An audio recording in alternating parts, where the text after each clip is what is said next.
I still remember the tone in his voice that morning. Calm, almost gentle. "Hey, Ethan," my boss said over the phone.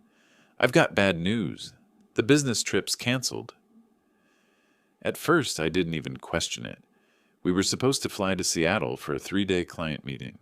Big account, huge potential. I'd spent weeks preparing presentations, data sheets, forecasts, all of it. But hearing him say those words, I just accepted it. He was the boss, after all. He sighed, said something about budget freezes, about corporate pulling the plug. Then he thanked me for being flexible and told me to take the rest of the week off since I'd already cleared my schedule. It was weird, too generous for him, but I brushed it off. I'd always respected Mark. He'd built the company from nothing, or at least that's what he liked to say. The kind of guy who wore polished Oxfords even on Fridays and had that perfect leadership voice that made you want to follow him. So I did. For 4 years, I gave him everything. Stayed late, skipped weekends, covered for him when he forgot client follow-ups. He called me his guy, and yeah, I was proud of that. When the trip got canceled, I figured maybe something serious happened. Maybe corporate really did cut budgets. That evening, I sent him a quick message. "If you need me to prep anything remotely, I can jump on it from home." He didn't respond. Not that day. Not the next. Still, I wasn't suspicious. Not yet. I told myself he was probably swamped with calls or trying to reschedule the meetings. My girlfriend, Maya, even joked that maybe it was a blessing. "You've been running on fumes, babe," she said. "Take the time to breathe." So I did. I tried. Thursday morning, I went to grab coffee near the office. My usual spot, small cafe across from our building. I wasn't planning to go in, just habit. That's when I saw it. A familiar voice, loud and cheerful, coming from one of the corner tables. Mark. And he wasn't alone. Next to him sat 2 of our biggest clients, the same ones we were supposed to meet in Seattle. They were laughing, drinks in hand, papers spread across the table. At first, I froze. My brain refused to process it. Maybe it was some local meeting before the real one? But then one of the clients said, loud enough for me to hear, "Can't believe you flew all the way here just for us. You're a legend, Mark." He chuckled, raised his glass. And that's when I saw it, his wristband. The neon blue one from the resort in Maui. Maui. He wasn't in Seattle. He wasn't even working. He was supposed to be on that canceled business trip. My stomach dropped. I felt the kind of quiet rage that starts somewhere deep, the kind that doesn't explode. It calcifies. I went home. Didn't text him. Didn't confront him. Just opened Instagram. He wasn't the type to post, but his wife was. And there they were, him, her, and another couple, smiling under a Hawaiian sunset, Mai Tais in hand. The caption read, "Well-deserved break for my hard-working husband. Paradise found." 3 days ago, the same day he'd called me to cancel the trip. I scrolled further, pictures of beaches, cocktails, jet skis, no budget cuts, no corporate freeze, and that's when it hit me. He hadn't just lied, he'd used me. Because the Seattle trip, our trip, wasn't just about meetings. I was supposed to deliver the presentation, the data, the whole strategy. And now, he was probably there, presenting my work under his name, from a resort balcony with ocean wind in his hair. That night, I didn't sleep. I sat in my apartment, the glow of my monitor lighting the stack of notes I'd spent weeks perfecting. And for the first time in 4 years, I thought about every favor he'd asked, every time I'd covered for him, every compliment that felt just a little too rehearsed. By sunrise, I wasn't angry anymore. I was focused, because the next time Mark tried to use me, I'd be ready. And I had no idea then, that moment at my desk, coffee gone cold beside me, just how far this would go. But that was just the beginning. I didn't plan revenge at first. That came later. At the beginning, I just wanted answers. Monday morning, I walked into the office like nothing had happened. Mark was already there, leaning against the doorframe of his glass-walled office, coffee in hand, laughing with the receptionist. His tan looked fresh, too golden for Arizona in March. He spotted me, flashed that easy boss smile, and said, "Ethan, good to have you back. How was your week off?" Week off. The words landed heavy. "Relaxing," I said flatly, forcing a smile. "How was your weekend?" He nodded, oblivious. "Oh, busy as always. Clients, calls, you know how it is." I just stared at him for a second. He lied without even blinking. I turned toward my desk, feeling something twist inside me. It wasn't anger, not yet. It was insult, the kind of slow burn that eats your respect molecule by molecule. For the rest of the day, I watched him. The way he strolled through the office with that practiced charm. The way he praised the team, always saying "we" when he meant "I." And then it hit me. He was wearing a Maui shirt under his blazer, light blue linen. I'd seen it in his wife's post. It took everything in me not to laugh. Around lunch, he stopped by my desk. "Hey, about the Seattle project," he said casually. "Corporate's pushing it back, but I went ahead and handled some preliminary talks with the clients remotely. They loved our direction." Our direction? My direction? "Great," I said. "Glad it worked out." He patted my shoulder like I was some intern. "You're my secret weapon, Ethan. None of this would happen without you." I wanted to say, "You're damn right it wouldn't," but instead I nodded and smiled. That night I went home and started digging. Emails, internal calendars, travel invoices, anything that might confirm what I already knew. It wasn't hard. Mark wasn't careful. He never had to be. I found a forwarded hotel booking from the company card. Conference reservation, Grand Wailea, Maui.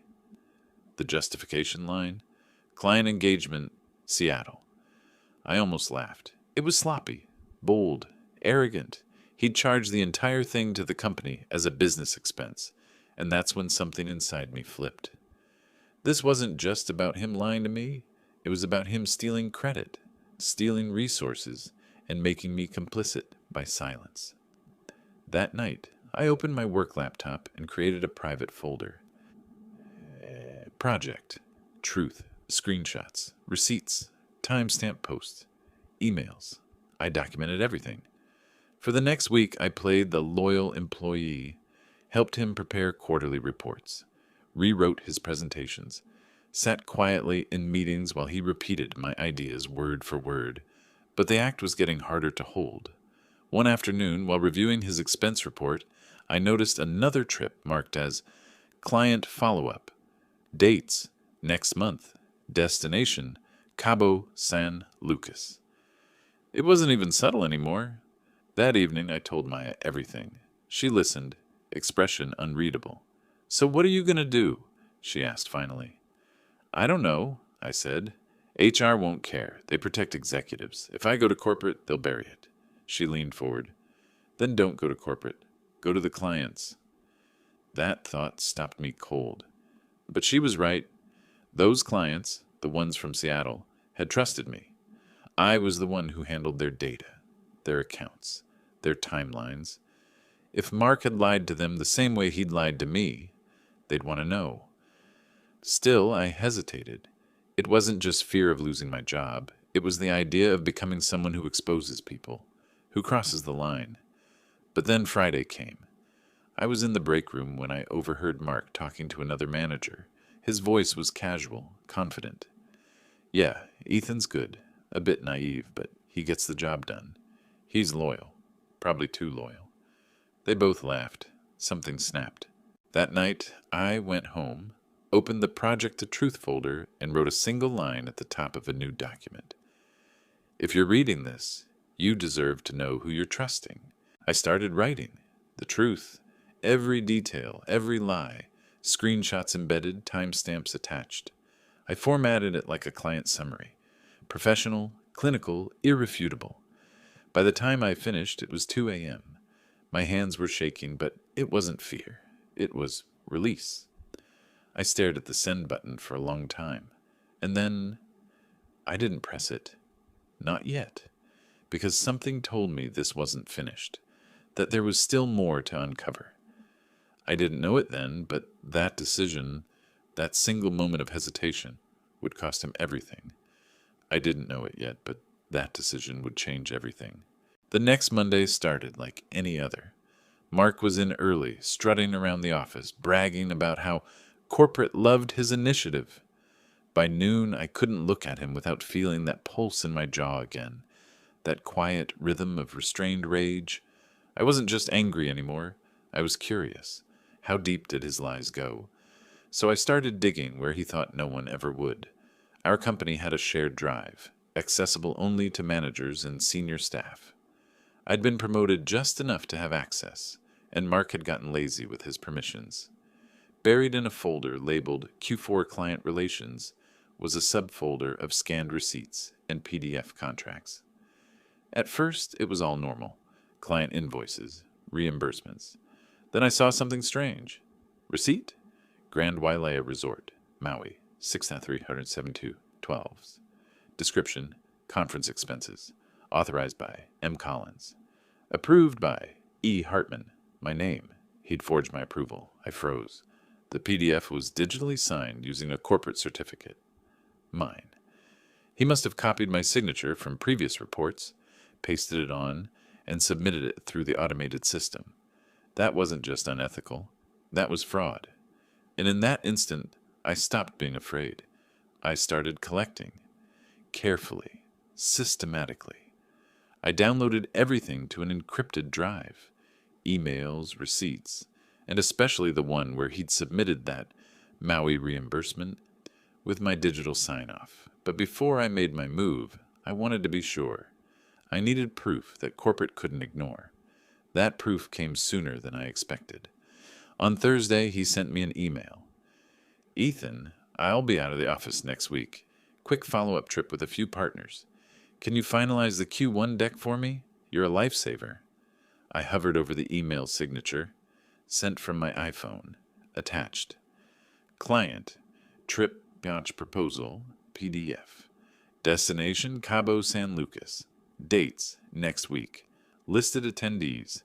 Mark Collins and Associate. Associate. That was supposed to be me. Except there were 2 tickets. Both business class. And the second passenger's name was Sophie L. Not me. Not anyone from our department. I knew that name. Sophie, the marketing intern, barely 6 months in, and that's when the picture became crystal clear. The business trip wasn't a business trip at all. It was a vacation, the same pattern as Maui, except this time it wasn't his wife on the beach with him. It was Sophie.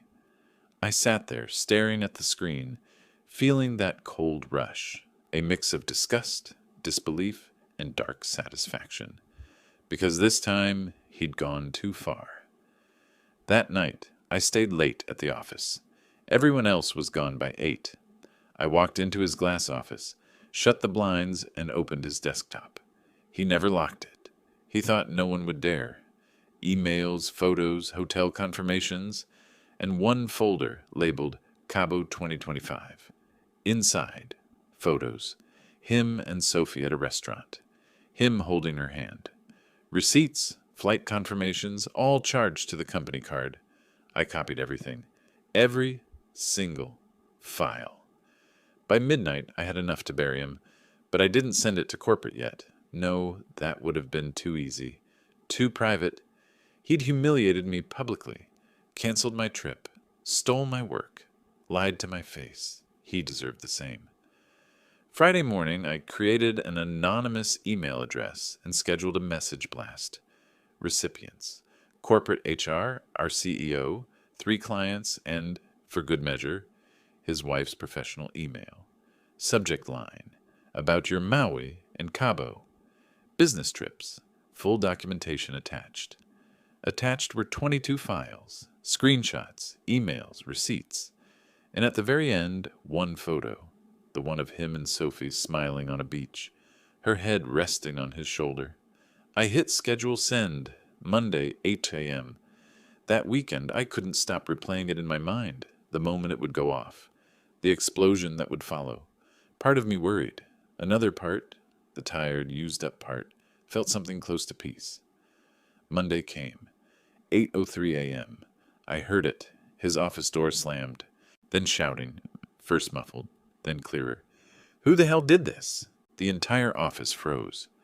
By 8:10, HR was in his office.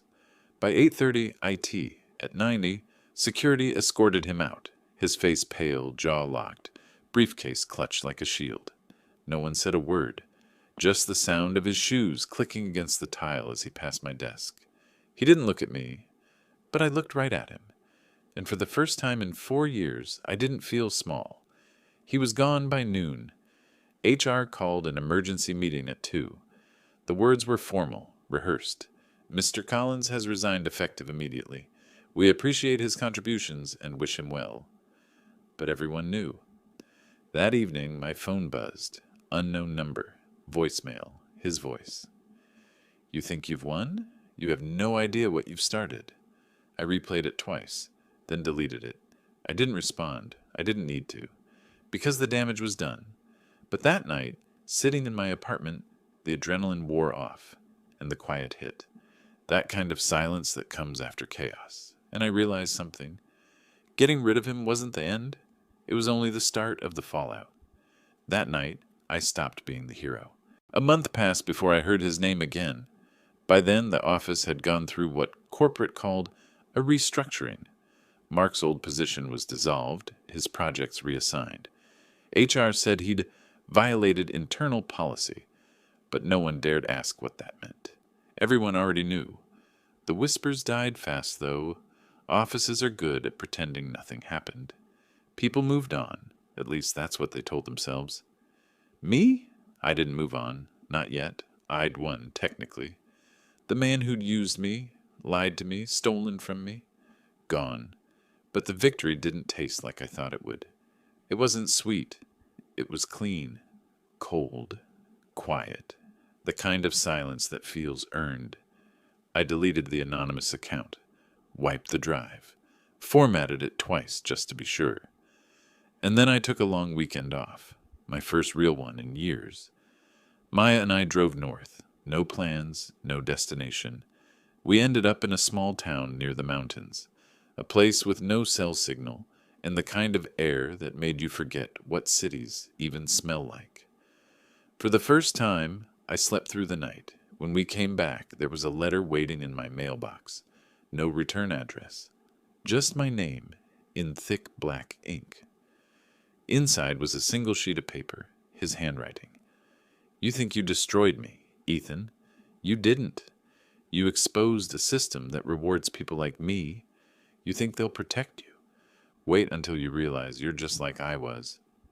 Disposable. No threats, no apologies. Just arrogance. The same old tone, written in ink this time instead of through a smile. I folded it neatly and placed it in a drawer. Didn't even feel the urge to respond. Because he was wrong. I wasn't disposable anymore.